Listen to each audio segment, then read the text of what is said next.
What's up, guys? Welcome back. Thanks for checking back in with me. This is the third one. If you saw the last one, I did a quick walk around and, had you guys take a peek at the engine bay, the interior. I honestly wish I got up underneath the car. It's, like I said in the video, it's incredibly clean. Underneath, I've just never seen one that clean underneath. Being from up north, that probably has something to do with it.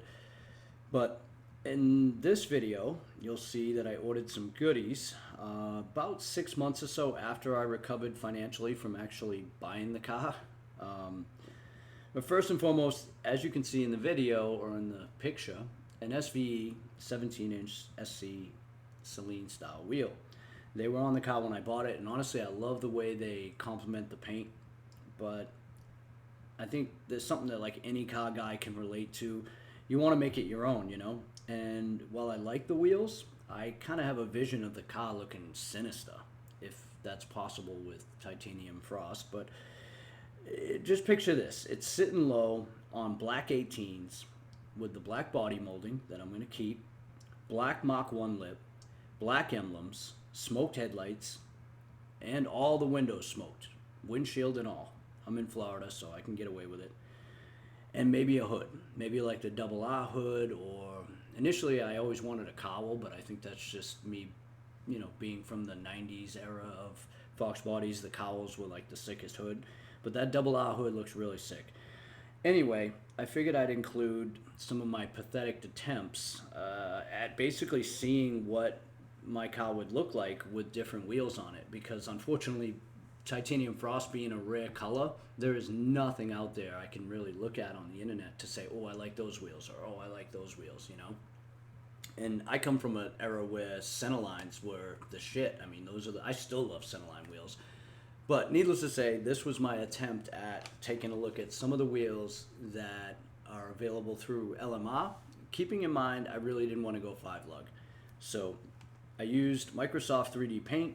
I grabbed images from LMR's website and I crudely cropped them onto the car. And I laughed at the time. I mean, look at it. That's pretty pathetic. But at the same time, it helped. I mean, I can see now what that bronze color would look like on the titanium. And of course, I think that's a 20. I don't want to convert it to 5-lug, at least not right now anyway, so that helps limit things, as you know. And I'll pull the trigger when I'm ready.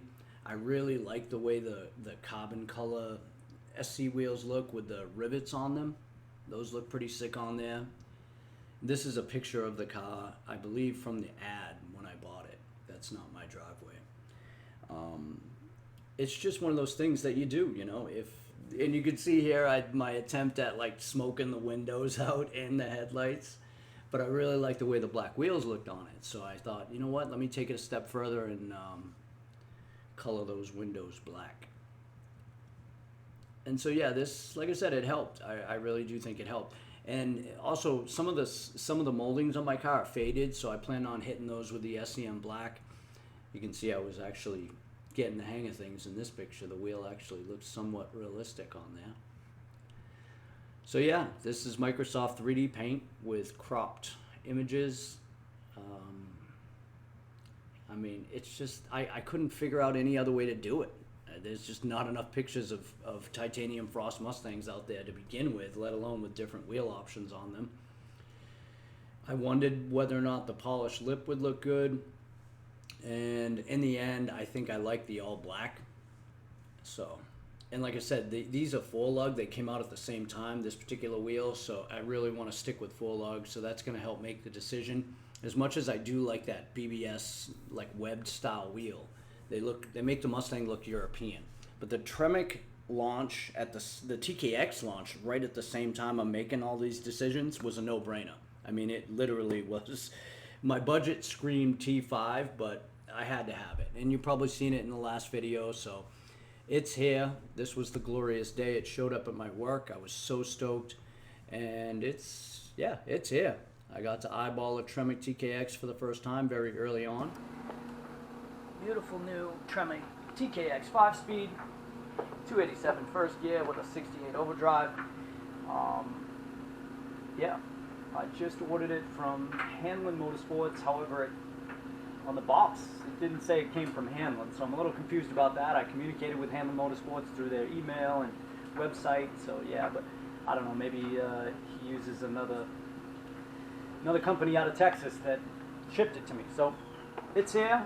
I checked all the serial numbers, make sure it was right. 17765 is what I needed, and you know what I ordered. It came in one piece, although the way it was packaged is, you know, they did their best to kind of repackage it, I guess, or you know, kind of support it a little bit better, knowing that it was traveling from Texas to Florida. But I was definitely concerned when I opened the box. But this thing's a beast. No issues. I checked it over real well.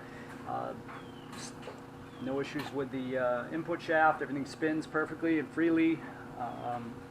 Yeah, I'm excited. I always wanted a Tremec, man. I remember circling these things in magazines when I was a kid, or in my 20s rather, dreaming about having a Tremec someday, because all of us, you know, Fox body guys, we've all dealt with T5 issues, and of course, mine were endless. Mine were never ending, man. I don't think I had one T5 that was, you know, solid. Silver Sport transmissions, SN95 Fox handle. The bolts that come with the Tremec aren't long enough. I do a quick update. Clutch is here, flywheel's here, space plate's here, flex plate, whatever you want to call it. Bellhausen's here. It was about $1,600, and another $100 for that shifter and ball. So I got about $1,600 in parts on top of the $2,795 for the tranny. And I decided I am not going to do this job by myself on my back in this garage. Found a local tranny shop with a really good reputation. Honestly, it sounds too good to be true based on the reviews, but called them up, asked them how much to pull the automatic transmission out if I drive it there, and then I was figuring I'll just trailer it home. Dude told me $250. I said, well, how much just to put the 5-speed in? I'll have the pedals in, etc. And he was like $1,000, you know, as long as you got all the parts. So I'm gonna bring him everything I got, and that'll be how this swap goes down, because honestly I wasn't looking forward to trying to get this thing jacked 4 feet in the air, being on my back with that mammoth of an automatic transmission, trying to get that thing out. I'd just rather, if anything, I would prefer to just pay somebody to let me use their lift, but because I really want to do the job myself, so I'm kind of have to bow out on this one and let somebody else do it. Not to mention, I imagine, I haven't read yet, but I imagine it will ensure that my warranty on this thing is intact, being that it's done at a licensed shop. There's lots of F-bombs being dropped at this point. Take a close look at this clutch assembly. This is the 5-speed clutch assembly that I paid $225 for from a well-known polisher in the 5-speed community. He said it came out of a 91. Didn't tell me if it was a V8 car or not, but by the looks of it, I mean, it looks like every other 5-speed assembly, pedal assembly I've ever seen. However, there is a bracket that is supposed to be welded to this clutch pedal that has a tiny loophole in it. And what it does is, I don't know if you can see that, but it allows the neutral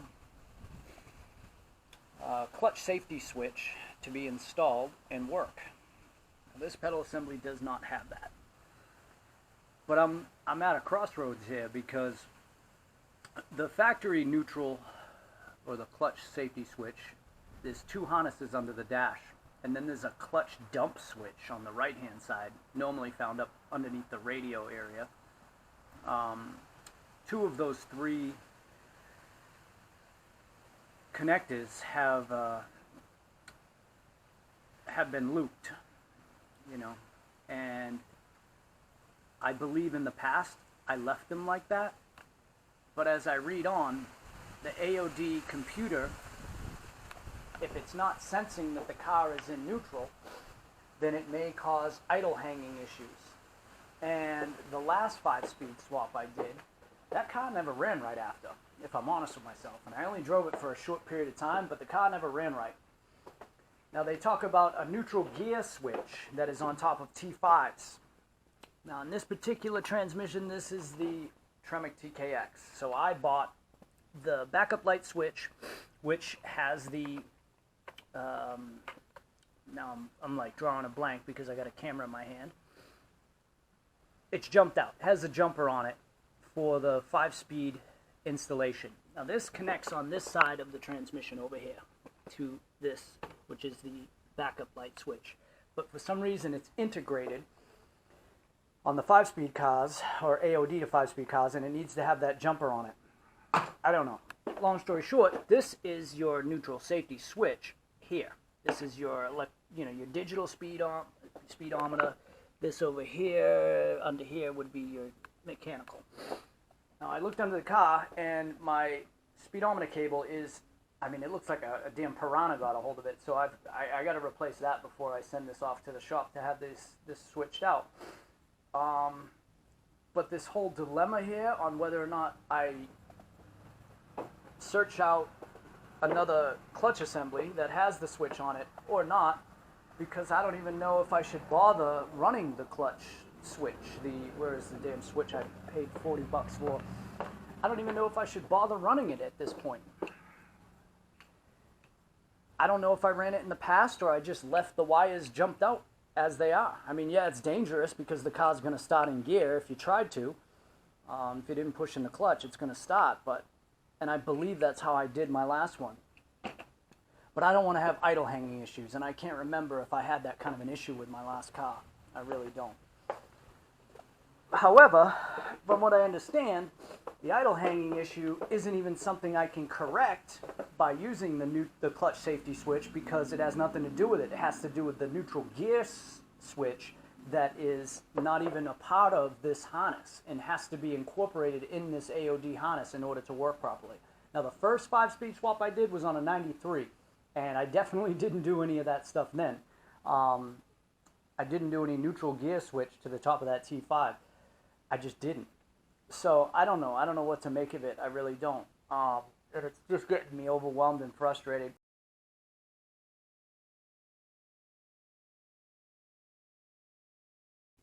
It was bent when I got it. It had, you can see where I had to bend this flat again. The distance between here and here was off, and this is what mounts to the steering column bracket, and there's no way it can be manipulated, so it had to be manipulated here. I had to put it in the vise and kind of crush it to bring it in. I was able to get it right. Of course, again, this clutch pedal was missing the bracket that's normally, attached to the end here. It's all one piece, actually. It's kind of like it's tack welded or welded from the factory. So I came up with this. I mean, there's really no real force on any of this, so I made this little setup here. I ran to Home Depot, got some sheet metal, some nuts, bolts. And it's made to move. This piece is actually made to have some give to it, so it works out great. This cylinder that it sits on here is made to allow it to have movement. So I can have my neutral safety switch or my, clutch safety switch. And yeah, on another note, there's one other issue with this thing. Right here on the other assembly, there is a notch that comes down. I still haven't figured out what the hell this assembly came out of, because it's almost identical.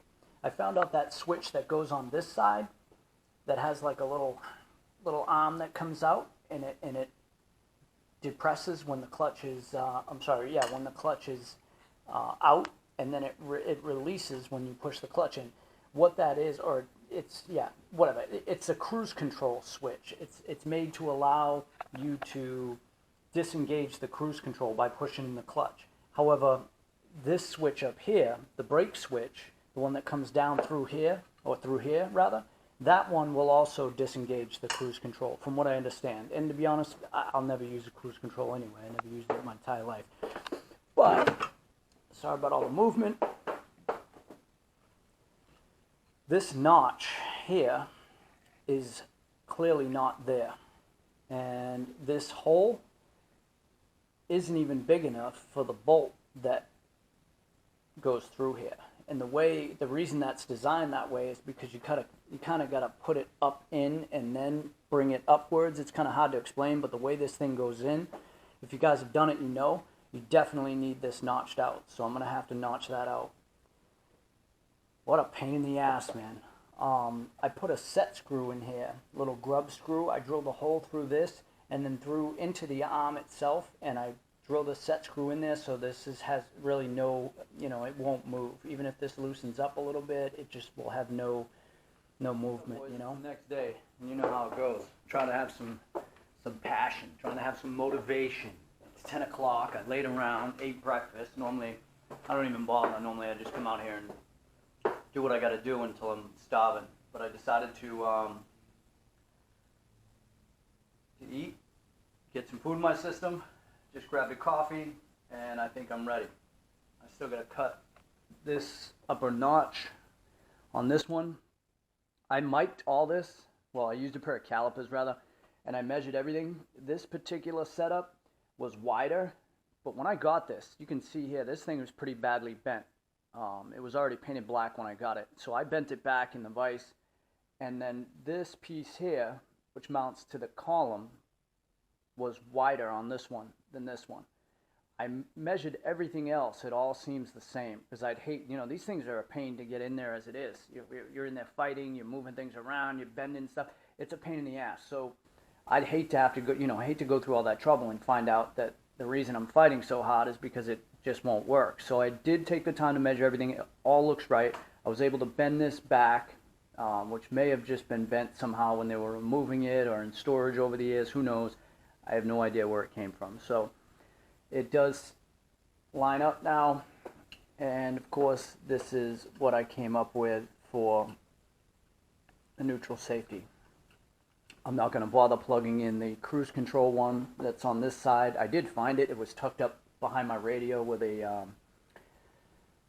jumper on it, like a factory jumper, So, wish me luck.